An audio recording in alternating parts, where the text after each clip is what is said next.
Yay! Hello and welcome everybody to the Seattle Deaf Film Festival 2020.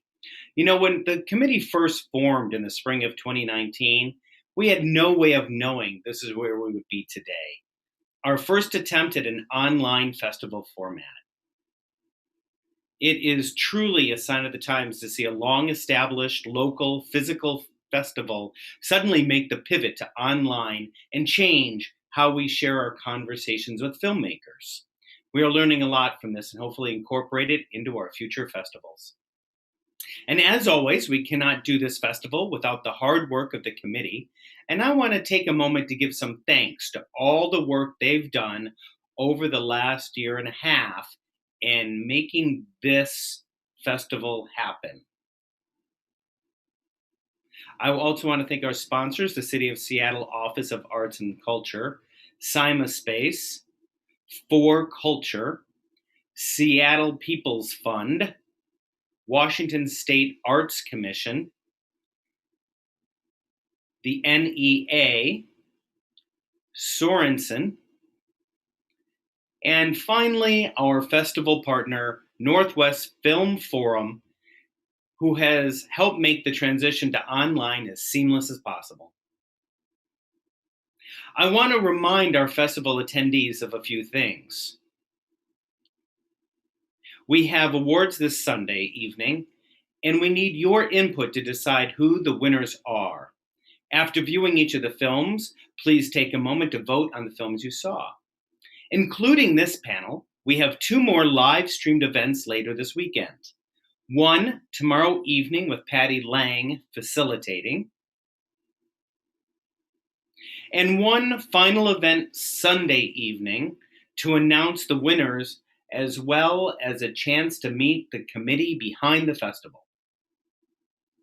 The interview with the Tokyo International Deaf Film Festival is also now live on our YouTube channel, so please drop by and give that a watch as well.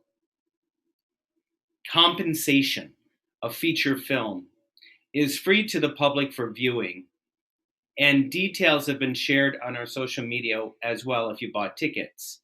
In your emails, you receive the access details. Lastly, the winner of our first ever short film challenge last February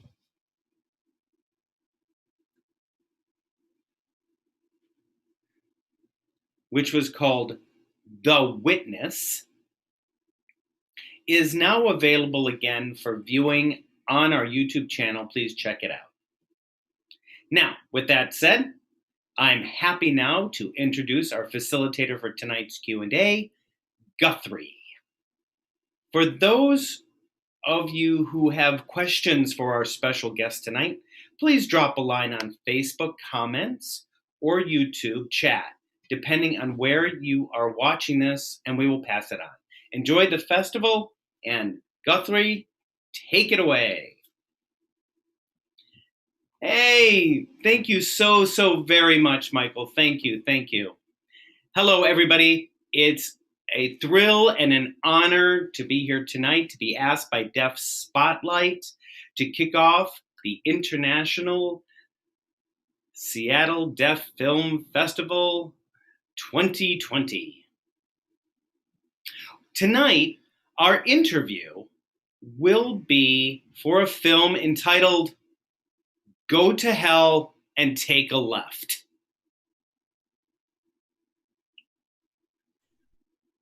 We will be interviewing the director, Carlo Caldana. I want to give a special thanks to the Seattle Deaf Film Festival Committee for their perseverance to make sure this happened, despite all the surprises that 2020 had for us. Thank you, Michael and Libby and Anne, Jason, Morgan, Alex, Austin, Savannah, and Nepal. Also, I want to make sure to give a big round of applause to the Board of Trustees for supporting this important event and other events like this to make sure that arts are accessible to enrich deaf community and their lives in the Pacific Northwest and beyond.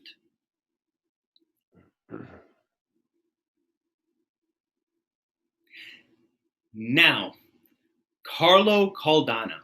He will be joining us. He has written several films.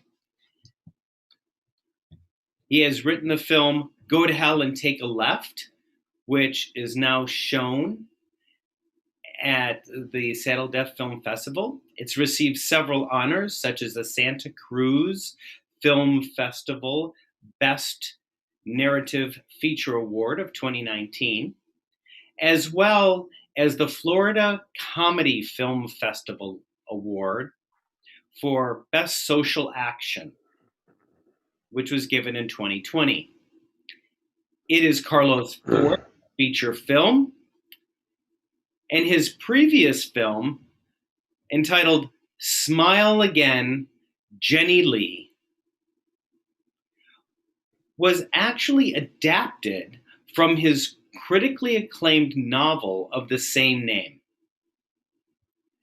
The film received several awards for Best Film and Best Actress.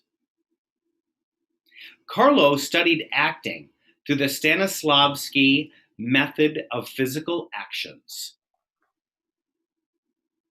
He has performed both in film as well as on stage, and received a Best Actor award at the San Remo International Film Festival. Please, everybody, give a warm welcome to Carlo Caldana. Hello, Carlo. Hello there. And look, Carlo, thank you so much for joining us here today. Well, thank you for inviting me. Sure thing. Well, the movie Go to Hell and Take a Left has a lead character by the name of Ulf Schmilblitz. Well, that's an awfully unique name. What is the story behind the name? Well, the name came from another name similar, Schmilblick. The end is CK. And it's a famous name in France because in the 1960s and 70s, there was a TV show called The Schmilblick. And the Schmilblick represented something, and people had to guess what that thing was. So it was called the Schmilblick, and people had to guess what is the Schmilblick. And you know, it's a funny name, and I kind of changed it a little bit to Schmilblitz with a Z, because I thought there might be maybe some copyright problem with it. Now, in all my films, you know, I was the writer, the director, the producer, the editor, the actor, the composer. I just didn't want to have my name all over the screen for all these things. So I would make up names for all those different things. And in my previous film, I named the editor Oif Schmilblick. And I thought, hey, you know, that's a good name for a comedy. And so I took that name, Oif Schmilblitz, for the main character in Go to Hell and Turn Left. Well, thank you so much. Got it. Now we have a full understanding of that one. Now, the character, your lead character that you wrote about in the film, Oif, is a deaf individual. So I'm wondering if you could talk to us a little bit about your inspiration about including a deaf character in the storyline. Yes. my previous film, A Smile Again, generally uh, had a lot of dialogue in it. And I needed for my next project to find something that was really challenging. And I decided I was going to make a comedy with at the least possible dialogue possible. And I thought of all kinds of ways to tell a story without spoken words. And the idea came to have the main character being deaf to solve all the problems of him speaking. And also, as an actor, I never really felt very comfortable with spoken lines. I like, physical comedy and physical expression. I was a magician in my teens, and I just love physical expression. And I thought, okay, that's a good idea. I can do something with it.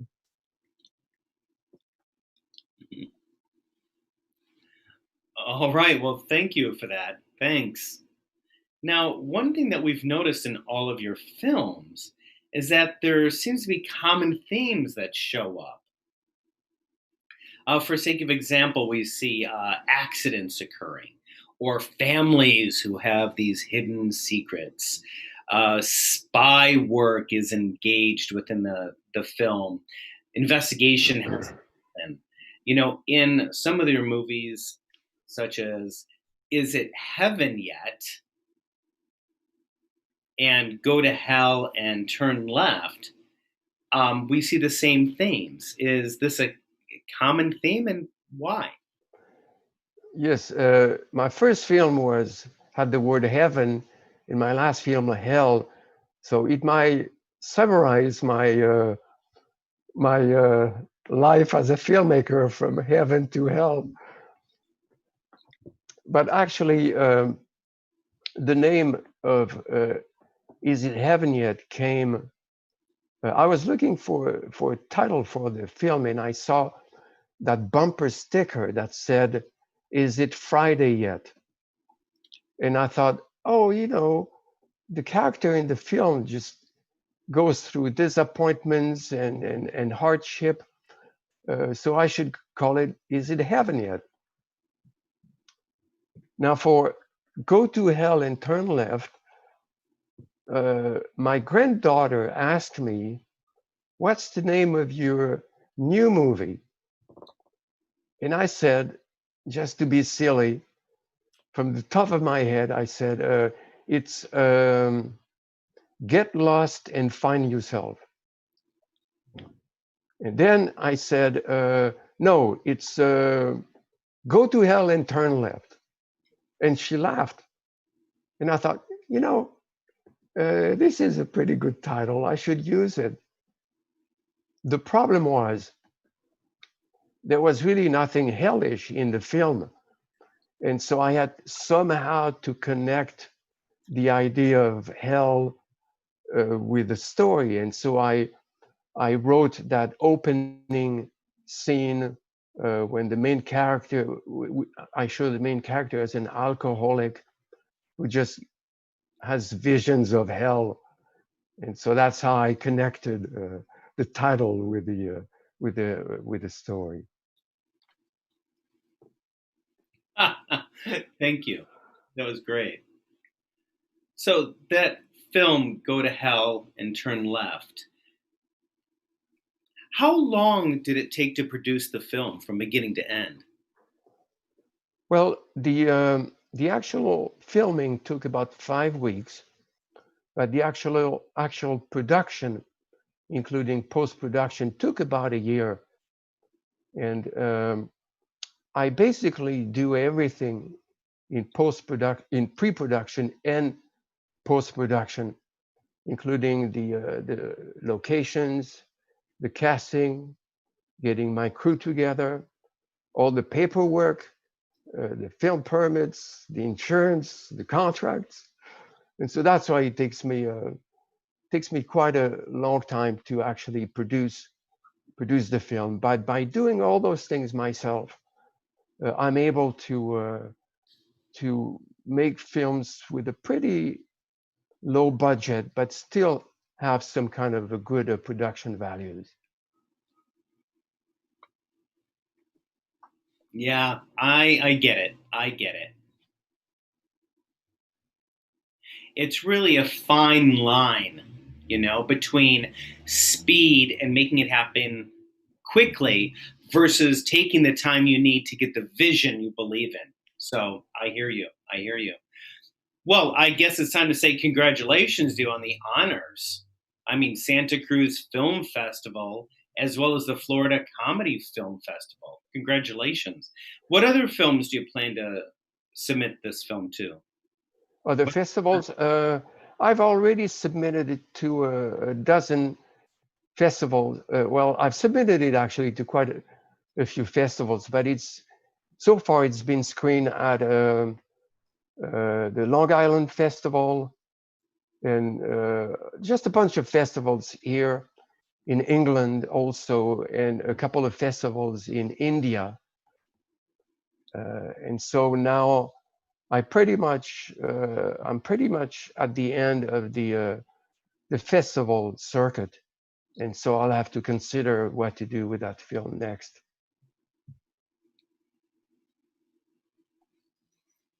Oh, well, that's wonderful news. Wonderful. Now, with your film Smile Again, Jenny Lee, your third film, I know it was originated as a novel. Was there a novel for this film, Go to Hell and Turn Left, that you Uh, adapted into a screenplay, or was it written directly for the screen? Actually, I wrote a screenplay around 1990, which was supposed to be my third film. Uh, but by that time, things had become very difficult for independent filmmakers. I was very fortunate to have made my first films in the 1980s because it really was the golden age for independent filmmakers. By the end of the 80s, that golden age was pretty much over. And so that screenplay I wrote around that time never went into production. But it was a physical comedy. And so for Go to Hell and Turn Left, I took the basis of this screenplay and I did quite a bit of rewriting so it would fit in my idea of making a film with as little dialogue as possible. Now, you had mentioned that time frame. That was quite a challenge for you because you're an independent filmmaker. Is there, a specific reason for that? You mean the time frame between the 80s and now? Yeah, exactly. Yes. Um, the 1980s, the only way you could watch a film was to go to a movie theater. And then there were a lot of small movie theaters and art houses that would screen our films. And uh, there was a growing interest in those independent films. They were different, they were original, they were very creative, and uh, they were made mostly without any commercial ambition. And so there was an honesty about the films we made that was very appealing to the public. And so what happened was at the end of the 80s came the home video boom. And it happened very quickly within just a couple of years. Everybody had a video player.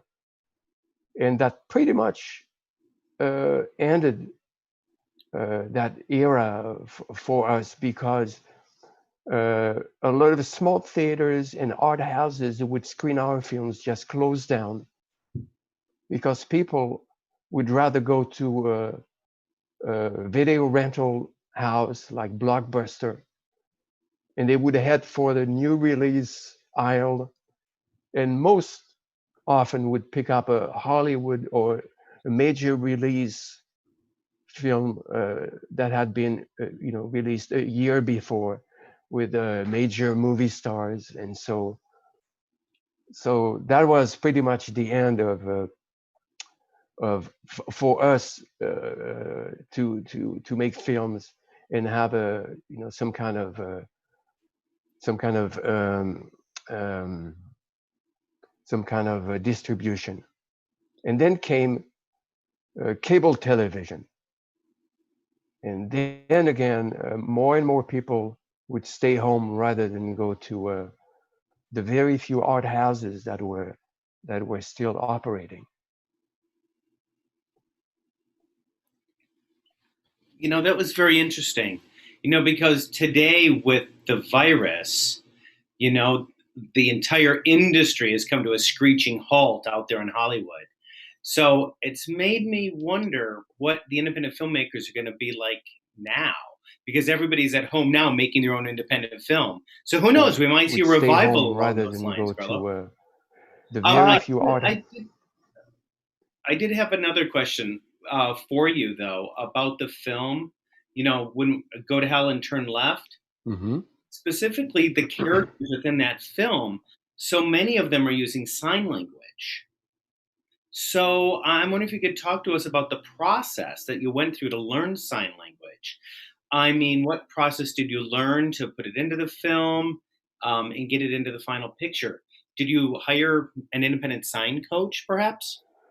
Well, when I decided to have the main character being deaf, I needed to learn more about the deaf culture.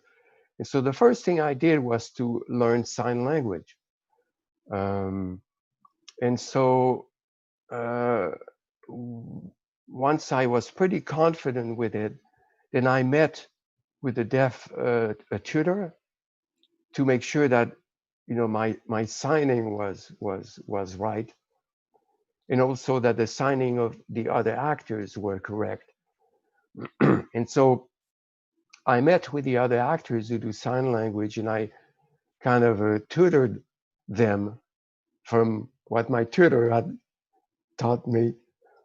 And so the difficulty for the actors was that often they have to talk while signing. And the main actress was very good with it. Other actors really struggled with it. Um, and so I don't know how it looks like for a deaf person, but that was basically the process. Huh. Okay. I'd like to add a little something to that. I mean, if you were to go ahead and do the project again, would you use the same process or would you alter the process? Um, I don't think I would do anything differently. Uh, you know, um, Producing a film involves a lot of things that you have to do at the same time.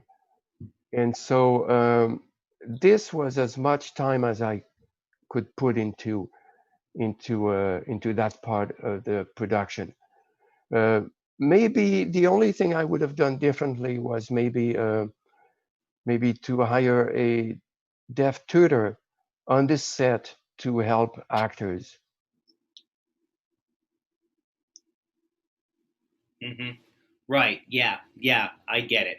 Because typically you have some type of sign language coach working with the director um, as a team to enhance the production quality and the expression of the sign language to have it a little bit more authentic when people Mhm. look at it. But maybe I'll hold on to another follow up question later on and we can explore some other things about your films with that question. Okay.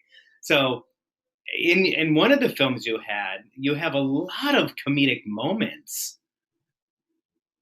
and it's pretty clear that it's slapstick.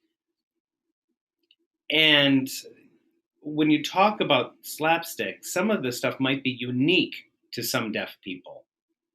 So, what was the research process like, or the preparation process like, to include that type of deaf humor in your film?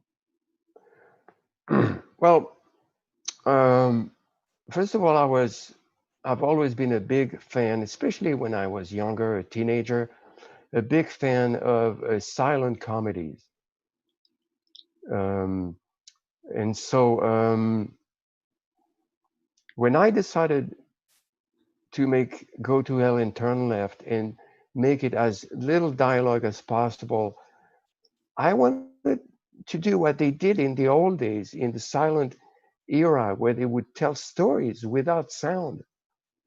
And so when I decided to have the main character being deaf, I did some research to see what other films starred would star a or have a main character who was deaf. You know, specifically a comedy, and I couldn't really find anything. And I realized I had just opened a door to a room that hadn't really been explored.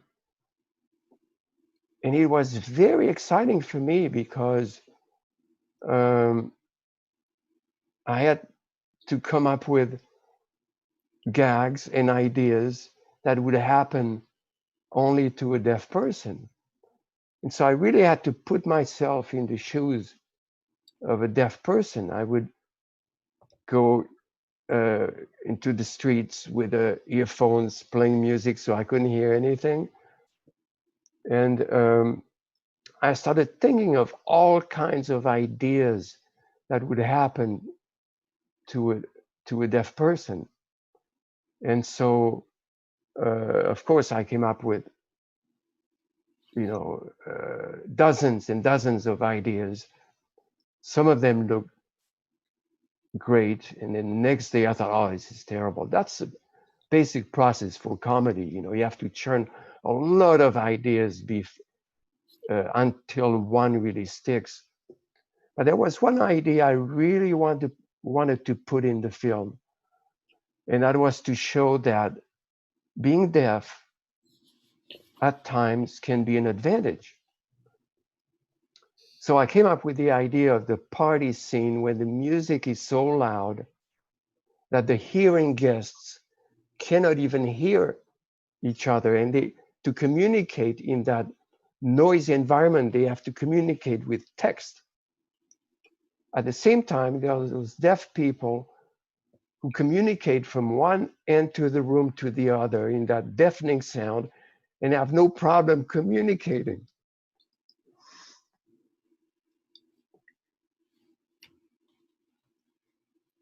Right, right. And if I could add to that, if you could tell me a little bit more about the decision that you made within that process when you went ahead and did the actual shooting, then you go into the dailies. You know, you have them in your cutting room, right? And you're reviewing the dailies. So, what was the decision making process regarding trying to, how do I phrase this, capture your understanding of what deaf humor would be?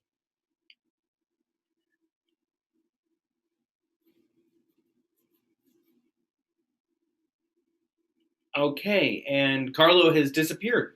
It seems maybe we're having some internet. Oh, Carlo, there you are. I thought maybe we were having a magic moment. Woo! I'm so glad that you're there, Carlo. I'm so glad. I thought maybe my question scared you. Carlo, your microphone is off and we cannot hear you. Could you turn your microphone on, please? So the question to you from Guthrie, Carlo, is that I understand your question about filming the scenes of sound and so forth. Um, I was imagining what it might be like in the cutting room the next day watching the dailies. As you're sitting there doing the screening of the previous day's filming, I would like to know the decision process that your brain went through deciding what would work as a quote deaf experience and what wouldn't work as a deaf experience. Um, Well, it's you know, when you make a film now, you really are walking through a dark tunnel. Uh, for me, I just don't have time to watch the dailies. I have to shoot everything, and then when filming is done, then I do the editing, and I cross my fingers that I've got everything right. And of course, very often there are a lot of problems, a lot of scenes I would have done differently. But you really are stuck with whatever you have. Now, in the old days, in the silent era, filmmakers, they had their own studios, and they would shoot a scene, then they would screen it, they would shoot it again as many times as they had to. So the final film was as close as they could get it. Now you don't have that luxury. You have a schedule to follow, and if you fall behind schedule, then you have to make some tough choices of having uh, to reduce some of your footage, and so you end up editing. Editing is really problem solving. It's trying to make something out of whatever you have. And very often, I think every director, when they watch their own film, there are scenes that they cannot stand watching because they wish like they wish they could, reshoot them, except, you just cannot. And so not everything that the audience see on the screen is has the director's approval. And one reason I never watch the films I've made before, because there are so many of those scenes that make me cringe.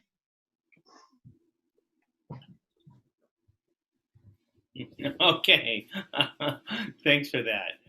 I have a question about the captioning choices that you have in the film. I noticed right around 6 minutes and 35 seconds into the film, I noticed something. Okay, the script. Okay, the scene is where you're picking up that piece of paper and a guy walks by and the paper falls down and you sign something, right? And the person's, what's said is, "What's wrong with you? Are you blind?" Right? But I noticed that the captioning comes across as just a bunch of shapes and symbols, as if it was a swear word. Why was that choice made? It was purely for comedy effect, nothing more. Just I thought it would be funny to have someone, you know, basically watch when you see cartoons in a newspaper and someone swears and you see all those signs to cover the swearing. And I thought, it might be a funny idea to do the same thing for someone, who signs. I don't know if it was a good idea or not, but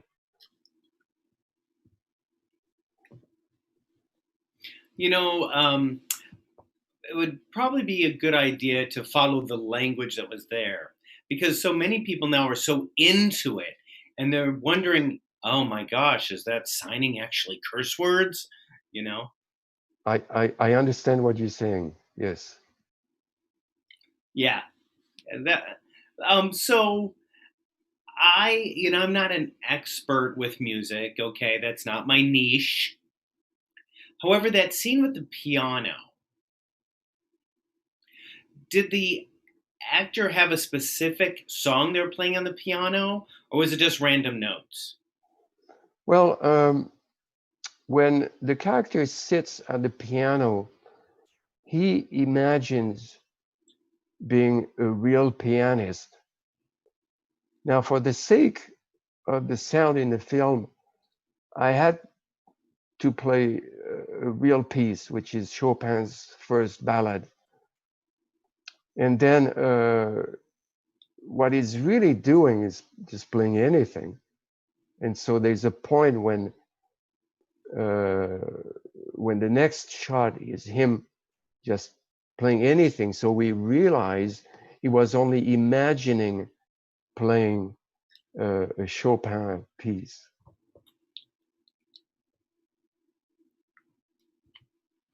Ah, okay. All right, there we go. Now, I'm asking about your perspective on this issue. I think it was last February when the Oscars were given out, okay? The Academy presented the top prize of Best Picture to a South Korean film called Parasite. And the whole movie was captioned. Okay. And it caused quite a controversy because of that decision. Give us an insight to what your perspective is on that. You've been talking about silent films and captioning and expressing oneself visually.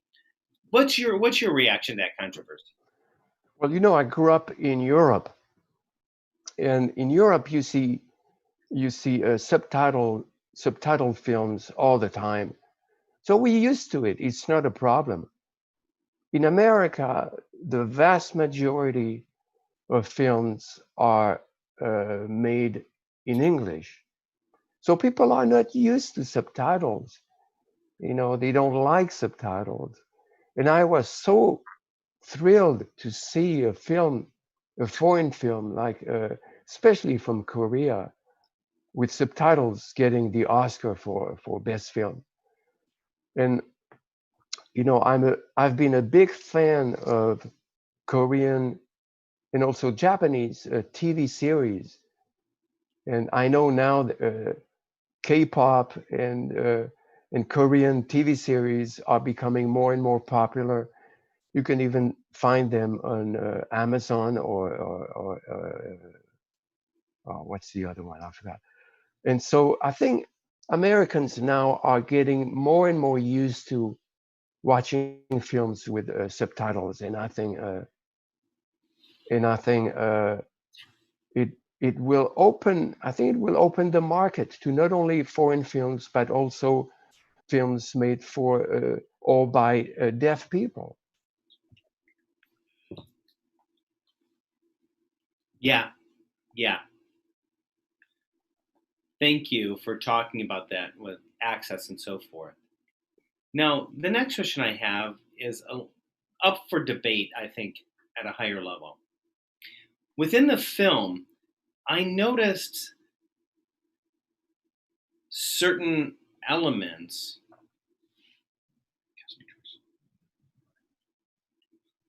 that are kind of generalizations that are being made.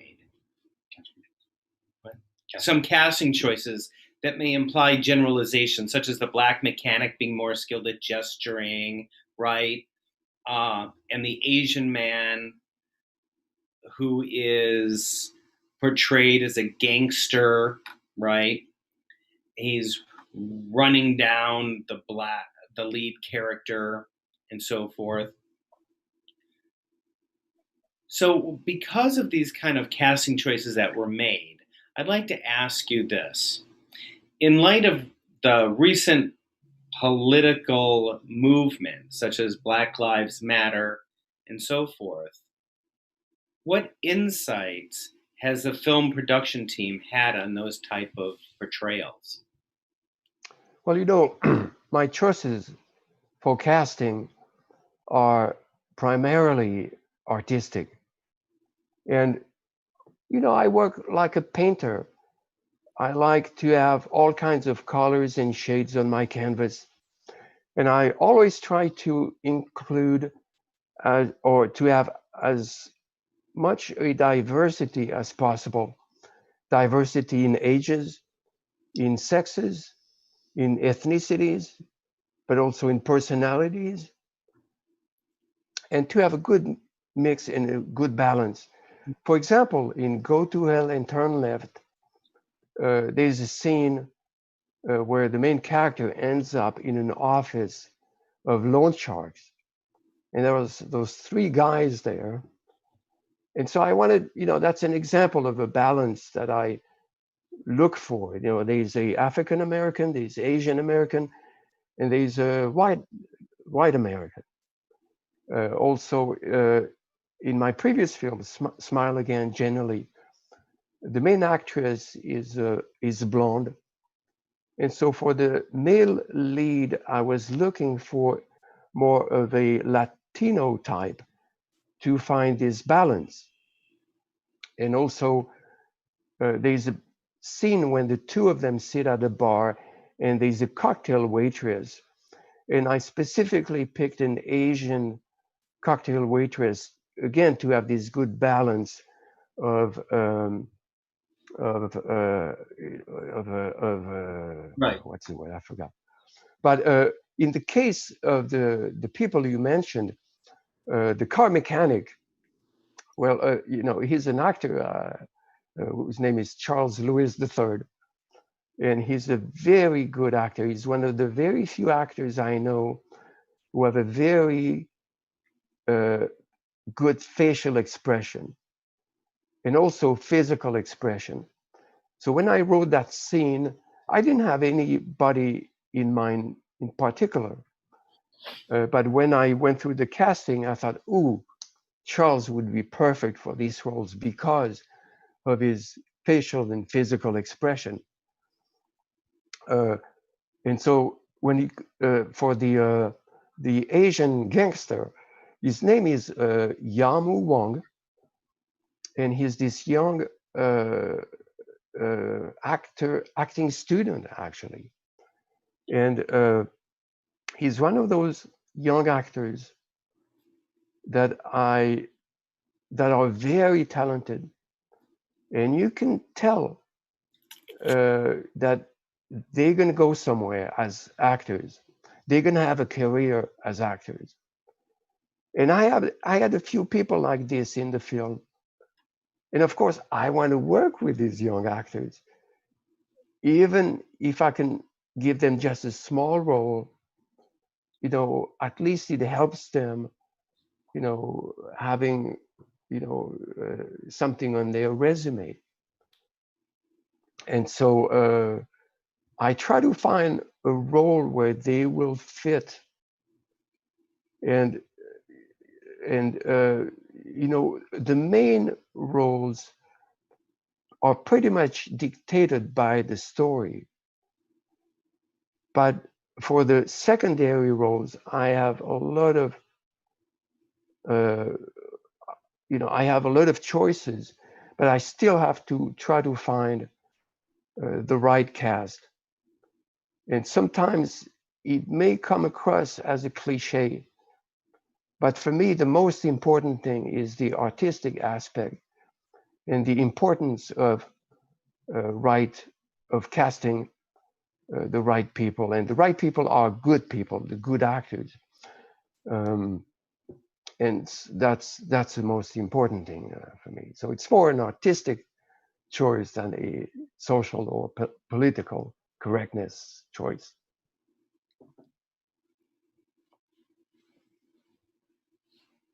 Okay, great. Thank you very much for that answer. It's interesting. I know it could spur a lot of discussion about the agents of change. When we try to analyze the specific decisions that were made in order to show individuals and the representations, which could be different than, say, things like you mentioned, like cliches. So I certainly hope to see more coming up about that. Thank you. Yeah, you're right. If I may add, I think it's something that we are becoming more and more aware of, and it's sad to say, but a lot of Jim Crow, the Chinese, what was it called, Chinese Exclusion Act, and other things just ended legally in the 1960s, but only now we're starting to listen to these people. And I think it also makes me more aware of my choices, and it can only be a good thing. Mm-hmm. Mm-hmm. Beautifully said. Thank you for that. Okay, let's go off point a little bit and go way off of the subject and talk about that wristwatch, shall we? I mean, it was just miraculous. It reacted to honking of horns and sirens. I mean, I was a little envious of that rich wristwatch. How many tech companies have been banging down your door to buy that concept? Because I'll tell you, I wish I had one of those. um, the watch is actually a very cheap $10 Chinese import. Um, but I was looking actually for a real watch that would work this way, and the only one I found was a Japanese-made watch, but it only indicated some very basic signals like doorbells, car horns, and so I just got that watch, and in post-production, I added all the texts. So that's how it worked.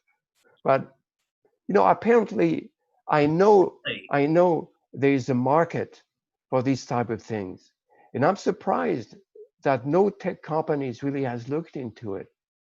And maybe you I know. guys, yeah, deaf community, it's time for everybody. Black lives matter, you mentioned it. It's time for maybe the deaf community to speak up and say, we need this. And you guys, if you make it, you can make a fortune, because there are more deaf people in the hard of hearing people that you think.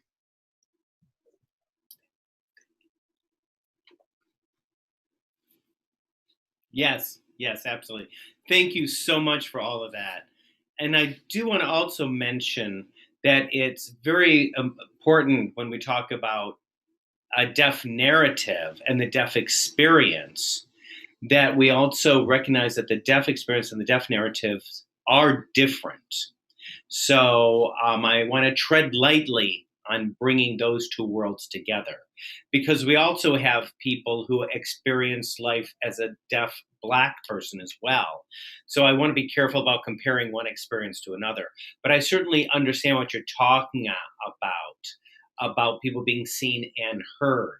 And I agree that the Black Lives Matter needs to be totally supported as much as we can at this point. Let's talk about the deaf actor, shall we? If we were to have the lead actor, Oif, okay, if it was played by a deaf person as well, to portray a deaf character,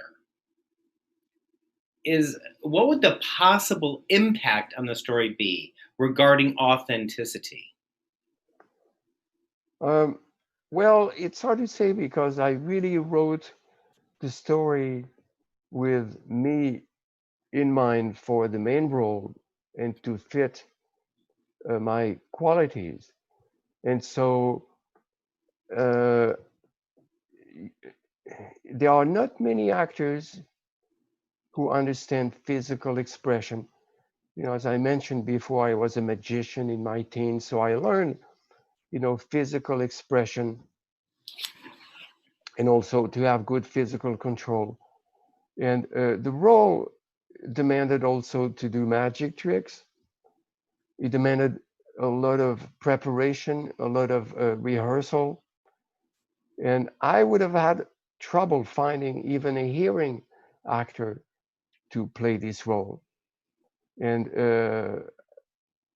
so to find a deaf actor, it would have been difficult, mostly because of the communication problem. Um, but um, maybe if I had had a bigger budget and more time, I could have looked into this. But this said, I would encourage deaf people to make films that represented the deaf experience. And we need more and more of other people's perspective on life and different cultures. I could only bring my own experience to the film and my own also experience as um, learning about the deaf culture, but it only stops there. And and so I don't know if having worked with a deaf actor would have made any difference. The difficulty for me as a director is to convey my ideas to actors. And it is so much easier for me to be the director's actor because I don't have to direct myself. I go there and act because I know exactly uh, what to do and how to do it. And that's part of the reason why I like to act in all my films.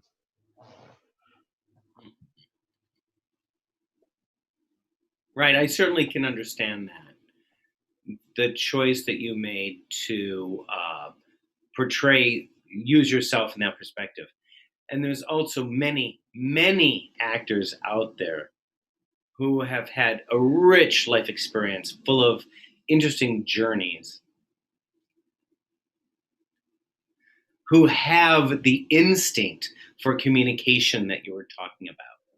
So, for sake of example, if you would go ahead and try this again, for sake of example, on a new project,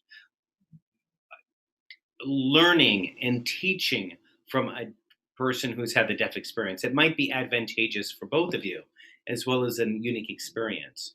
Now, I want to recognize time, okay? And time is running out. So I want to go ahead and tell people that we are still fielding questions. If anybody has a question that they want me to ask, go ahead, send it in through one of our media outlets, and I'll be happy to ask Carlo your question for you. All right, so get on the text now and shoot me those questions. Meanwhile, Carlo, what other films are you sitting on, ready to take into production for the future? Well, when I was casting actors for Go to Hell and Turn Left, I found this other young actor, just like Yamu Wang and other actors who are just natural. And this young actress, I didn't really have a role for her in Go to Hell and Turn Left, but she is one of these young actors who understands physical comedy and drama. She's just a little gem of an actress. And so I wrote a film. It's kind of a satirical comedy with her as the principal actor. And we were supposed to start filming at the end of March. And unfortunately, everything went into a lockdown. So now the film is pretty much on hold. And so I'm patiently waiting for the time when we'll get a green light. Yeah, absolutely. I'm following you. Thank you so much. Now, I did notice that you mentioned several silent films, the physical humor and so forth. So it's quite clear that this film captures the essence of this unique genre because one of the things that you've copied from that as well is doing things in threes. Um, so, what filmmakers were your idols?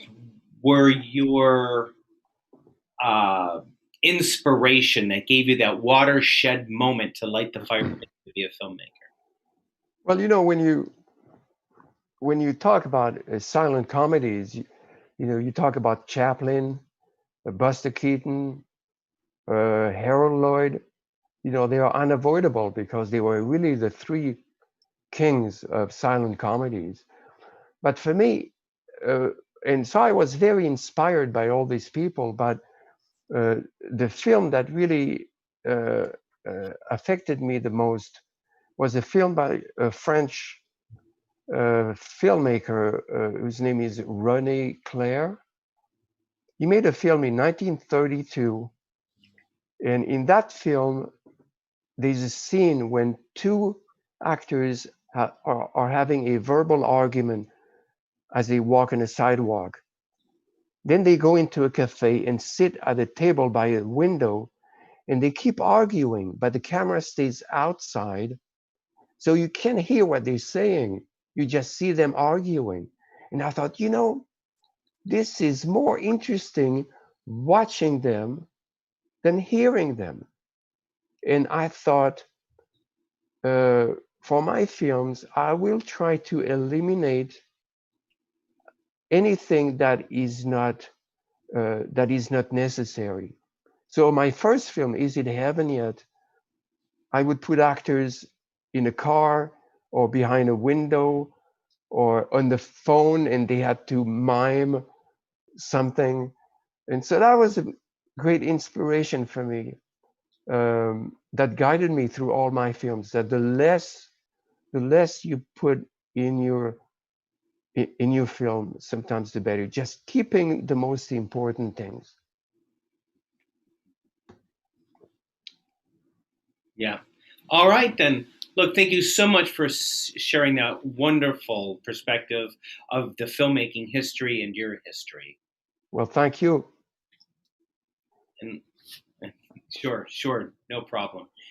However, it does seem time to wrap all this up and bring it to a close. So I want to thank you very much, Carlo. I want to thank you for your time this evening, the time you've donated to chatting with us, telling us the fun stories that you've had, some of the difficulties and challenges you've overcome, and also giving us food for thought and future discussion when it comes to talking about filmmaking as an art as we go into the future and showing authenticities and perspectives. So, for those of you out there, take this opportunity now to get your tickets to watch this great film called Go to Hell and Turn Left. There are many other films out there that we are quite excited for you to see. So, pop up that big old barrel of popcorn, curl yourself up on the couch, and start chomping down and watching some of these films that we have for you at the Saddle Deaf Film Festival. And don't forget to vote. An extra special thank you to our sign language interpreters tonight, Dave Morrison and Topher Wick.